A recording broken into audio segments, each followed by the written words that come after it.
सूफी रंग 786 चैनल में आप सभी दोस्तों का हार्दिक स्वागत है। आज की वीडियो में हम आपको बताएंगे कि अगर हम किसी को रोटी खिलाते हैं, खाना खिलाते हैं, तो उसका हमें क्या स्वभाव मिलता है, कैसे हमें किसी को खाना खिलाना चाहिए ताकि उसका हमें ज़्यादा से ज़्यादा फल मिले।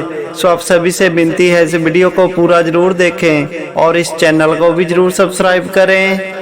प्यारे दोस्तों, आज की जिंदगी में किसी से भी पूछ लें, किसी को कोई ना कोई दुख परेशानी जरूर है। हम इन परेशानियों से, इन दुखों से कैसे बच सकते हैं? अगर हम अपनी ज़िंदगी में कुछ कार्य ऐसे करें जिसका अल्लाह ताला पसंद करता हो, हमारा पीरो मुर्शिद उस कामों को पसंद करता हो, ऐसे कुछ काम हमें कर लेने चाहिए जिसके वजह से हमारी ज़िंदगी में दुख तकलीफ़ें कम हो जाती है और ज़िंदगी में खुशियाँ आ जाती है।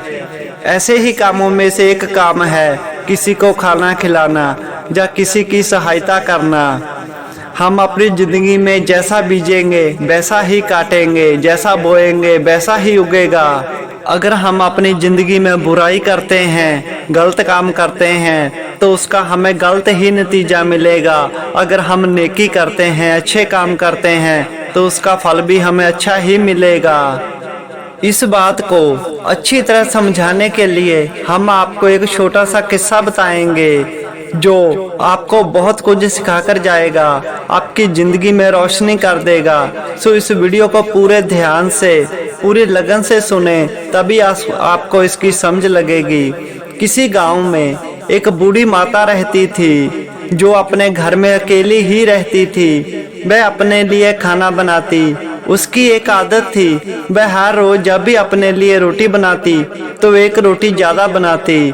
हर रोज वह एक रोटी ज़्यादा बनाती और अपने घर के एक दीवार पे रख देती। वह सोचती कि जहाँ से कोई भी गुजरने वाला भूखा इंसान इसे उठा लेगा और इसको खा लेगा। यही सोचकर वह एक रोटी रोज ज़्यादा बनाती और अपने घर की दीवार पर रख देती। हर रोज उसी गली से, उसके घर के पास एक रोज फकीर गुजरा करता था। वह उस रोटी को हर रोज उठा लेता और लेकर चला जाता। जब भी वह रोटी उठाता तो वह उस औरत का धन्यवाद नहीं करता था, बस अपने मुंह में कुछ बड़बड़ाता और रोटी लेकर चला जाता। हर रोज वो ऐसे ही करता था। ऐसा देखकर उस बूढ़ी औरत को अच्छा नहीं लगता था कि यह हर रोज मेरी बनाई हुई रोटी उठाकर ले जाता है और मेरा धन्यवाद भी नहीं करता है और ना जाने अपने मुंह में क्या बड़बड़ाता रहता है। यह बात उस बूढ़ी औरत को अच्छी नहीं लगती थी। लेकिन वह फकीर जब भी वहां से रोटी लेता था तो वह एक बात जरूर कहता था, अगर आप किसी का बुरा करेंगे तो आपके साथ भी बुरा होगा, अगर आप किसी का भला करेंगे तो वह लौटकर आपके पास आएगा। ऐसा बोलकर वह फकीर वहां से रोटी लेकर चले जाता। यह बात उस बूढ़ी औरत को अच्छी नहीं लगती थी। कई दिन इसी तरह ही होता रहा। एक दिन उस बूढ़ी औरत ने सोचा कि यह फकीर मेरी बनाई हुई रोटी ले जाता है, मेरा धन्यवाद भी नहीं करता है और अपनी जुबान में कुछ बुड़बुड़ाता रहता है। क्यों ना मैं इसे छुटकारा पा लूं, क्यों ना मैं इसको मार दूं। उस बूढ़ी औरत ने अगले दिन रोटी बनाई तो उस रोटी में थोड़ी सी जहर डाल दी और जहर डालकर उस रोटी को पकाकर उसी दीवार पे रख दी। जैसे ही उस बूढ़ी औरत ने रोटी उस दीवार पे रखी तो उसके हाथ पांव कांपने लगे। वह सोचने लगी कि ए रब्बा, ये मैं क्या करने जा रही थी। आज मेरे हाथों बहुत बड़ा पाप होने जा रहा था। सिर्फ एक रोटी की खातर मैं किसी को मारने जा रही थी, किसी की जान लेने जा रही थी। ऐसे ख्याल उसके जब मन में आए तो उसको बहुत ही घृणा अपने आप पर हुई। तो उसने वह रोटी उठाई और उस चूल्हे में बलती हुई आग में उसको फेंक दिया और फिर एक नई ताज़ा रोटी बनाई और रोटी बनाकर उसी दीवार पर रख दी जहाँ पर वह रोज रोटी रखा करती थी। रोटी रखकर जैसे ही वह घर के भीतर आई तो वह फकीर फिर से आया, आकर रोटी उठाई और फिर वही बात की कि अगर आप किसी का बुरा करेंगे तो आपके साथ भी बुरा ही होगा, अगर आप किसी का भला करेंगे तो वह लौटकर आपके पास आएगा। वह फकीर जो रोटी लेकर जाता था वह ये नहीं जानता था कि उस बूढ़ी औरत के मन में क्या चल रहा है। उस बूढ़ी औरत के एक बेटा था जिसको परदेश गए हुए काफी साल गुजर गए थे। वह वापस लौटकर नहीं आया था, उसका कोई खत भी नहीं आया था। उस बूढ़ी औरत को ये भी पता नहीं था कि उसका बेटा जिंदा है या मर गया है, पर वह हर रोज अल्लाह ताला के आगे यही दुआ किया करती थी कि ऐ मेरे रब, एक न एक दिन मेरा लड़का मेरे पास वापस जरूर आ जाए। वह उसकी खैर ख्वाह की हर रोज दुआ मांगा करती थी और अपने बेटे का हर रोज इंतजार किया करती थी। उसी की याद में ही वह एक रोटी बनाकर उस दीवार पे रखा करती थी। कुछ दिन और ऐसे ही गुजर गए। एक दिन उस बूढ़ी औरत के घर का किसी ने दरवाजा खटखटाया।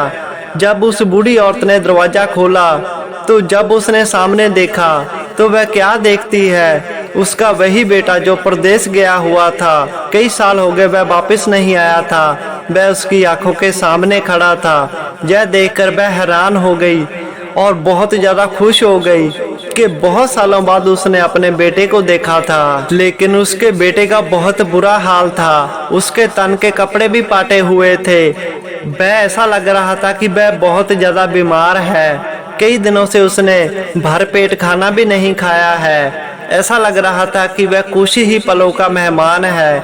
अपने बेटे की ऐसी हालत देखकर वह माँ बहुत ज्यादा दुखी हुई। उसने अपने बेटे को गले लगाया और घर के भीतर ले गई। फिर उसने अपने बेटे से पूछा कि बेटा, तेरे साथ क्या हुआ? तेरा ऐसा हाल कैसे हो गया और तू वापिस क्यों नहीं आया? अपनी माँ की बातें सुनकर वह लड़का बोला कि माँ, तू उस रब का शुक्र मना कि मैं वापिस तेरे पास आ गया और भूख से मेरा बुरा हाल है। मैं तुझे बताता हूँ मेरे साथ क्या हुआ। जब मैं परदेश से वापस आ रहा था तो मुझे खाना भी नहीं मिला।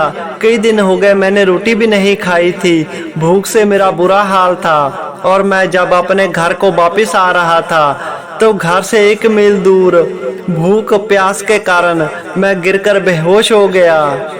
माँ, मैं तो मर ही गया होता अगर एक फकीर हर रोज मुझे एक रोटी ना खिलाता। उसी फकीर की वजह से ही मेरी जान बच पाई है। एक फकीर और रोटी की बात सुनकर वह माँ हैरान परेशान हो गई। उसका चेहरा पीला पड़ गया, उसके हाथ पांव कांपने लगे और उसको फकीर की वही बात याद आने लगी कि अगर हम किसी का बुरा करेंगे तो हमारे साथ भी बुरा ही होगा और अगर हम किसी का भला करेंगे तो वह लौटकर हमारे पास जरूर आएगा। जय बोल उसके कानों में गूंजने लगे। एक रोटी की वजह से, एक नेकी की वजह से उस माँ का बेटा उसको वापस मिल गया। सो प्यारे दोस्तों, अगर जिंदगी में ये तय है कि अगर हम जैसा कर्म करेंगे वैसा ही हमें फल मिलेगा। अगर हम अच्छा करेंगे तो अच्छा होगा, बुरा करेंगे तो बुरा होगा, तो फिर क्यों ना हम सिर्फ और सिर्फ अच्छे ही काम करें, अच्छा कर्म करें ताकि जो हमारे साथ भी अच्छा ही हो। आप एक बात अपनी जिंदगी में जरूर माने, अगर आपके घर में कोई भी भूखा आता है, प्यासा आता है तो उसको कभी भी भूखा और प्यासा मत लौटाना। अगर आपके घर में कोई कुत्ता, कोई पक्षी भी आता है तो उसको भी रोटी जरूर डाला करें, पानी जरूर दिया करें। अच्छे का फल सदैव अच्छा ही मिलता है। अगर आप नेकी करेंगे, अच्छे काम करेंगे तो अल्लाह ताला आपको उसका बहुत बड़ा फल देगा। आपको वह भी मिल जाएगा जो आपने कभी सोचा भी नहीं होगा, जो आपकी किस्मत में भी नहीं होगा। अच्छाई करें, नेकी करें, उसका फल आपको अच्छा ही मिलेगा। भूखे को रोटी खिलाएं, उसके पेट की आग को बुझाए तो अल्लाह ताला हमारे कर्मों की आग को शांत कर देगा। सो इन बातों पर गौर जरूर करें, इस कहानी पर गौर करें और पीर बाबा की और वीडियो देखने के लिए इस चैनल को जरूर सब्सक्राइब करें।